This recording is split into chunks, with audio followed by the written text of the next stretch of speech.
तो hello dear student, आज हम लोग समझेंगे कि मिरर इक्वेशन जो आपने फाउंडेशन क्लासेस में पढ़ी होगी या छोटी क्लासेस में पढ़ी होगी कि 1/m = 1/v + 1/u एक मिरर फॉर्मूला होता है और इसी को यूज करते हुए आपने v इमेज डिस्टेंस निकाली है।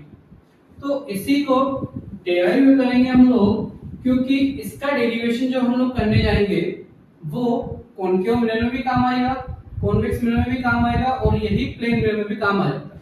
तो कॉनकेव मिरर में किसी भी एक मिरर में हम लोग डेरिवेशन कर लेंगे और उसी मिरर को हम लोग जनरलाइज करके बाकी सबके लिए यूज कर सकते हैं। तो फिलहाल यहाँ पर जो मिरर इक्वेशन है उसको डेराइव करने के लिए हम लोग कंसीडर कर रहे हैं पॉइंट ऑब्जेक्ट अजम्पशन। तो पहला अजम्पशन हम लोग लेंगे कि ऑब्जेक्ट, इसके लिए लोग पॉइंट ऑब्जेक्ट ले लें, पॉइंट साइज। ऑब्जेक्ट कौन सा कंसीडर कर रहे हैं हम लोग? Point size. दूसरा जो साइज ऑफ द मिरर है, मैं यहाँ कहीं पर मिरर कंसीडर करूं कॉनकेव मिरर, तो जो साइज ऑफ द मिरर है, जो साइज ऑफ द मिरर आएगी वो हम लोग मानेंगे कि छोटी रही होगी। साइज ऑफ द मिरर मतलब ये वाला डायमीटर, ठीक, जिसको हम लोग अपर्चर बोलते हैं। तो aperture should be small. Aperture की साइज क्या होनी चाहिए? छोटी होनी चाहिए। अब देखो उससे फायदा क्या हुआ?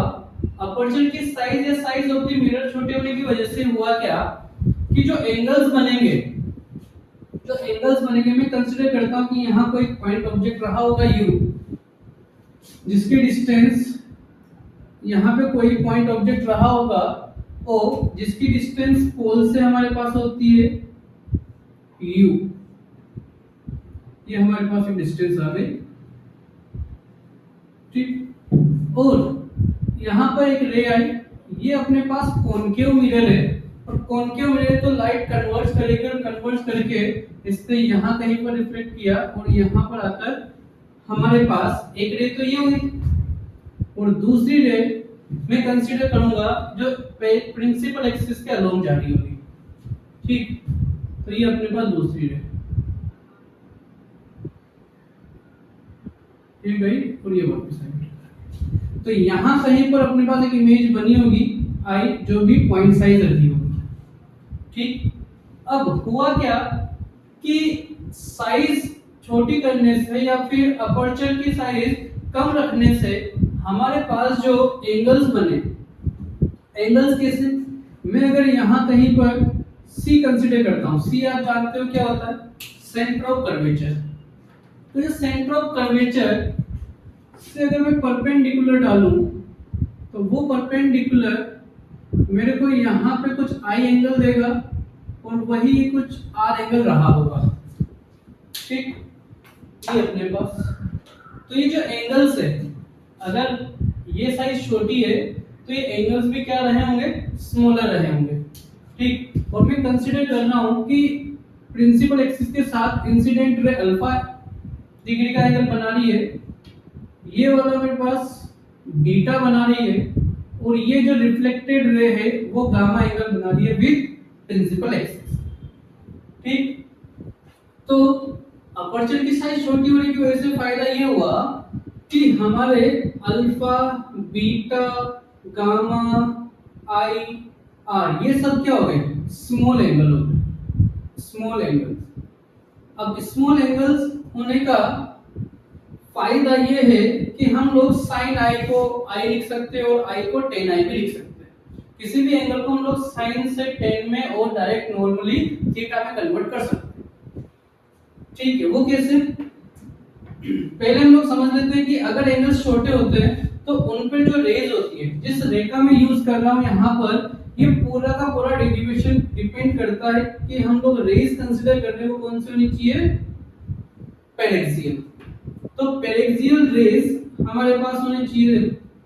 पेरेक्सियल रेज का मतलब क्या है कि वो ऐसी रे जो बिल्कुल प्रिंसिपल एक्सिस के पास से होती हुई चलती हो।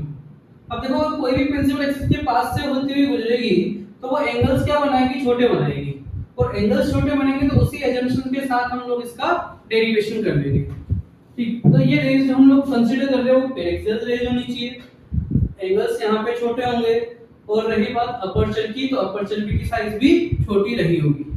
ठीक, अब इससे फायदा ये हुआ देखो कि पेरिक्सियल रेज से स्मॉल साइज के अपर्चर से कि हम लोग साइन आई को लगभग आई और इसी को लगभग 10 आई हम लोग लिख सकते हैं। सारी बात समझ में, साइन आई जो कि आई के बराबर हो और जो 10 आई हम लोग लिख सकते हैं। इसी टाइप से हम लोग अल्फा बीटा गामा सब के लिए कर सकते हैं, आर के लिए भी कर सकते हैं। अब ये ऐसा होता क्यों है, इसके पीछे का रीजन ये है कि अगर मैं कंसीडर करूं ये कुछ आई एंगल, ठीक, ये मेरे पास परपेंडिकुलर, ये मेरे पास बेस और इसी को मैं हाइपोटेनस बोलूंगा। अब देखो यार कि अगर मैं यहां से साइन आई लिखूं तो साइन आई क्या होगा, परपेंडिकुलर अपॉन हाइपोटेनस होगा या नहीं होगा, और यही मैं अगर 10 आई लिखूं तो 10 आई होगा परपेंडिकुलर अपॉन बेस, ये हो गया परपेंडिकुलर अपॉन बेस। अब ये एंगल आई जो है ये अगर बहुत छोटा होता तो ये बेस, इसको मैं अगर नाम दे दूं तो ये ए बी और सी, तो AC जो कि लगभग AC जो कि लगभग AB के बराबर हो जाती। कब, जब मैं इस एंगल को बहुत छोटा कंसीडर करता। इसका मतलब ये वाला और ये वाला, इन दोनों को मैं क्या बोल देता कि ये दोनों इक्वल है। अरे बात समझ में, इसी वजह से ये कब पॉसिबल हो सकता है सारे केस, जब एंगल्स मेरे पास छोटे होते हैं, और यहाँ पर हम लोग यही चीज कंसीडर करके आगे इसका डेरिवेशन करने वाले हैं।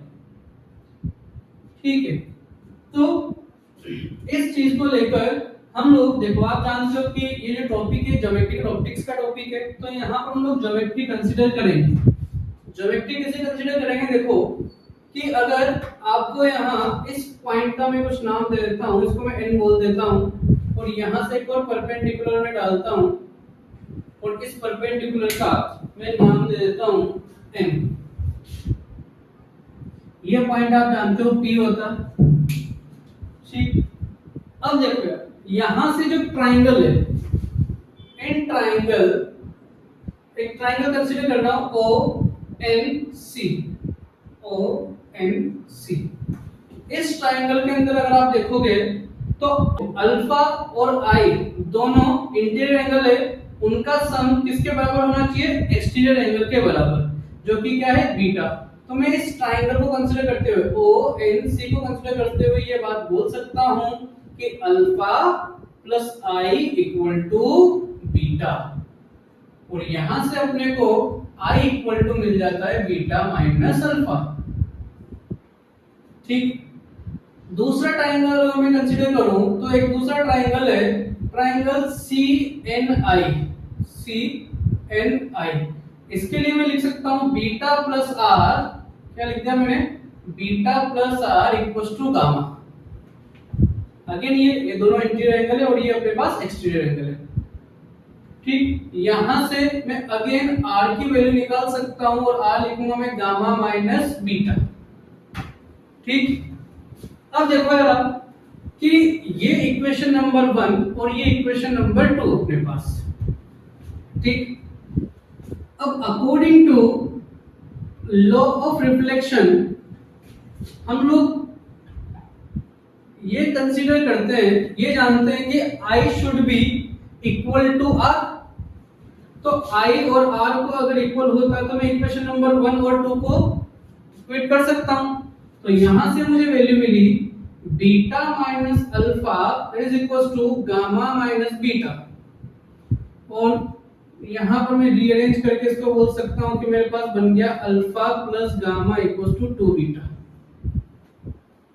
ठीक है, अब देखो हमें बीटा की वैल्यू, अल्फा की वैल्यू और गामा की वैल्यू चाहिए, बट इस ट्रायंगल से या फिर इस डायग्राम से हम लोग ये निकालेंगे ज्योमेट्री यूज करके।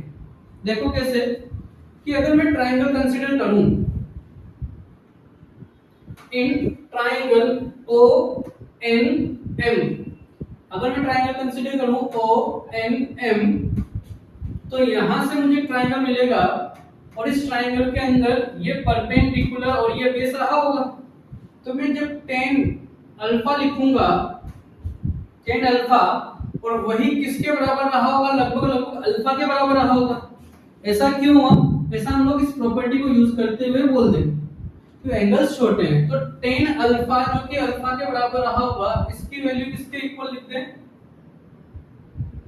N M upon O M, O M लिख दिया आपने, ठीक। दूसरा अगर मैं देखूं यहाँ पे तो टेन बीटा, टेन बीटा को भी लगभग में बीटा के बराबर रख सकता हूँ। बीटा के लिए कौन सा ट्राइंगल दिखा मेरे को? वो दिखा सी एन एम। तो ट्राइंगल सी एन एम वो लिख दिया मैंने, और इसी को मैं लिख सकता हूँ N M upon C M. तीसरा ट्राइंगल मेरे को दिख रहा है ये वाला आई एन एम। तो आई एन एम, और इसके अंदर अगर मैं 10 गामा लिखना चाहूं जो कि लगभग गामा के बराबर होगा, और उसी को मैं लिख सकता हूं N M upon I M. यारी बस समझ में आपको? ये मेरे पास तीनों ट्राइंगल से मैंने अल्फा निकाल लिया, बीटा निकाल लिया, गामा निकाल लिया, ठीक। अब यहां से मैं तीनों की वैल्यूज पुट करूं तो इसमें पुट कर सकता हूं। अब इसमें एक और कंसीडरेशन हम लोग करते हैं कि साइज अगर छोटी होती है, किसकी है? अपर्चर की साइज या साइज ऑफ मिरर, और उसी को डायमीटर ऑफ मिरर बोलते हैं, जो रिफ्लेक्टिंग सरफेस के बारे में बात करता है। तो ये वाली डिस्टेंस जो है ये बहुत छोटी है। ये वाली डिस्टेंस मेरे पास क्या है? Very small. अगर ये डिस्टेंस बहुत छोटी है तो मैं ओ एम की जगह पर ओ पी लिख सकता हूं, सी एम की जगह पर सी पी लिख सकता हूं, और आई एम की जगह पर आई पी लिख सकता हूं। और हम लोग ये जानते हैं कि सी से पी तक की डिस्टेंस को बोलते हैं आर, और आई से पी तक की डिस्टेंस को बोलते हैं वी। और ओ से पी तक की डिस्टेंस हम लोगों ने लिखी ली थी पहले, वो जो है वो है यू। तो मैं इसी की जगह पर इसको कंसीडर करते हुए मैं N M upon O M को मैं लिख सकता हूं ओ पी, इसको मैं लिख सकता हूं N M upon C P, और इसको मैं लिख सकता हूं M N upon I P. आ रही बात समझ में आपको? तो हम लोग अल्फा बीटा गामा इन तीनों की वैल्यू यहां पुट करते हैं। देखो आप, टू बीटा की जगह मैं लिख सकता हूं N M upon C P equal to N M upon alpha की जगह मैं लिख सकता हूं M N upon O P, ये ओ पी प्लस, और यहां मैं लिखा एम एन अपॉन गामा की जगह मैं लिख सकता हूं आई पी, ये आई पी। हमें बहुत अच्छी तरीके समझ में आ रहा है कि दोनों साइड पर एन एम को हम लोग क्या कर सकते हैं? कैंसिल आउट कर सकते हैं, क्योंकि यहां से कॉमन लेकर, इधर से कॉमन लेकर, और इस साइड से एन एम को हम लोग गाइड कर सकते हैं। तो अब सीपी, हम लोग ये जानते हैं कि सीपी क्या होता है? सीपी होती है सेंटर ऑफ कर्वेचर से पोल की डिस्टेंस, और उसी को आर लिखते हैं। But according to sign convention जाएं, अकॉर्डिंग टू साइन कन्वेंशन मतलब रे मेरी इंसिडेंट हो रही है इस डायरेक्शन में, और हमेशा मुझे पोल से डायमेंशन लेने के लिए चलना होता है। तो पोल से मैं चल रहा हूं इस डायरेक्शन में, किसके पास? सी के पास। तो मैं पोल से अपोजिट डायरेक्शन में चल रहा हूं और रे चल रही है इस डायरेक्शन में, तो मैं नेगेटिव साइन के साथ जाऊंगा। साइन कन्वेंशन का रूल है ये। तो हम लोग बोल देंगे, मैं यहां पे लिख देता हूं कि Cp equal to minus R, ठीक, OP equal to minus U, and IP equal to minus V. इन तीनों को हम लोग विद साइन लिखा है हम लोगों ने, ताकि हम लोग जनरलाइज कर सके इस इक्वेशन को, ठीक। तो 2 अपॉन Cp की जगह मैं क्या लिख दूं? माइनस आर लिख देता हूं। ये अपने पास 1 अपॉन OP की जगह u माइनस का, और ये अपने पास हो गया 1 अपॉन माइनस का v, ठीक। माइनस माइनस माइनस को कॉमन लेके मैं कैंसिल आउट करूंगा और इसको मैं लिख सकता हूं r/2 और ये अपने पास हो गया 1/u + 1/v। अब अगर मैं ये बोलूं कि if u equal to infinite हो तो v की वैल्यू f के बराबर हो जाती है। u अगर मेरे पास इनफाइनाइट हो गया तो 1 इनफाइनाइट 0 और 1/v किसके बराबर हो जाएगा, f के बराबर। इसका मतलब r/2 किसके बराबर हो गया, f के बराबर। तो यहां से कंसीडर करते हुए हम लोग ये बोल सकते हैं कि r/2 इक्वल टू f और यही रिलेशन यूज यहां पे करेंगे और मेरे पास फाइनल इक्वेशन आ जाएगी 1/f equals to 1/u + 1/v। ये अपने पास इक्वेशन आई और इसी को हम लोग मिरर इक्वेशन बोलते हैं, जिसको यूज करना है विद साइन।